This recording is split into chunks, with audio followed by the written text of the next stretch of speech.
नमस्कार दोस्तों। तो स्वागत है आपका आपके अपने YouTube channel genius study viral पर।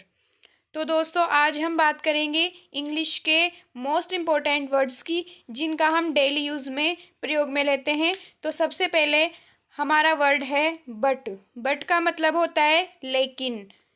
अबाउट। अबाउट का मतलब होता है के बारे में। उसके बाद में है देन। देन का मतलब होता है फिर। मैनी है। मैनी का मतलब होता है अनेक। हेयर का मतलब होता है यहाँ। नेक्स्ट वर्ड है हिज।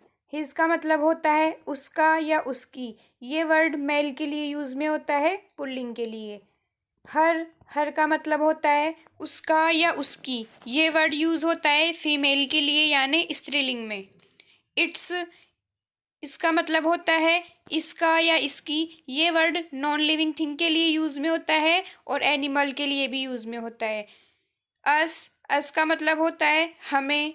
मी। मी का मतलब होता है मुझे। How long. इसका मतलब होता है कब से। दिस। इसका मतलब होता है यह। दैट। दैट का मतलब होता है वह। दीज। दीज का मतलब होता है ये। दोज। इसका मतलब होता है वे। नेक्स्ट वर्ड है ऑफ्टन। इसका मतलब होता है अक्सर। फॉर। इसका मतलब होता है के लिए। विद। विद का मतलब होता है के साथ। टूवर्ड्स। इसका मतलब होता है की ओर। और इनसाइड। इनसाइड का मतलब होता है अंदर।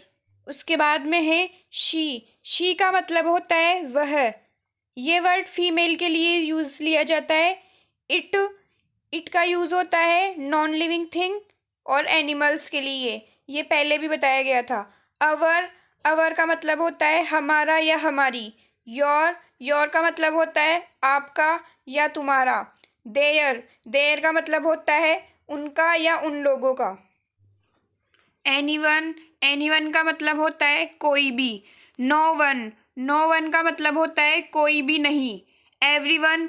इसका मतलब होता है हर कोई। एवरीथिंग। इसका मतलब होता है सब कुछ। और नथिंग। नथिंग का मतलब होता है कुछ भी नहीं। देम। देम का मतलब होता है उन्हें। हिम। हिम का मतलब होता है उसे। इसे मेल के लिए यूज में लिया जाता है। हर। हर का मतलब होता है उसे। ये फीमेल के लिए यूज किया जाता है। व्हाट। व्हाट का मतलब होता है क्या। हु का मतलब होता है कौन।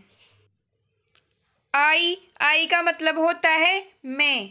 वी। वी का मतलब होता है हम या हम लोग। यू। इसका मतलब होता है तुम लोग या आप। दे। इसका मतलब होता है वे या वे लोग। ही। इसका मतलब होता है वह। यह मेल के लिए यूज किया जाता है। उसके बाद में है वूम। वूम का मतलब होता है किसे। वेयर। वेयर का मतलब होता है कहाँ। What for. वॉट फॉर का मतलब होता है किस लिए। What ever. इसका मतलब होता है जो भी। When ever. इसका मतलब होता है जब भी। इसके बाद है फ्रॉम वेयर। इसका मतलब होता है कहाँ से। इसके बाद है विद हुम। इसका मतलब होता है किसके साथ। At what time. इसका मतलब होता है किस समय। How much. इसका मतलब होता है कितना। और लास्ट वर्ड है हाउ मैनी टाइम्स। इसका मतलब होता है कितनी बार। तो दोस्तों अगर आपको हमारी वीडियो अच्छी लगी तो लाइक शेयर और सब्सक्राइब करें और कमेंट करना ना भूलें। और अच्छी से अच्छी वीडियो देखने के लिए हमारे चैनल को सब्सक्राइब करें और पाइए बेहतरीन वीडियोज़।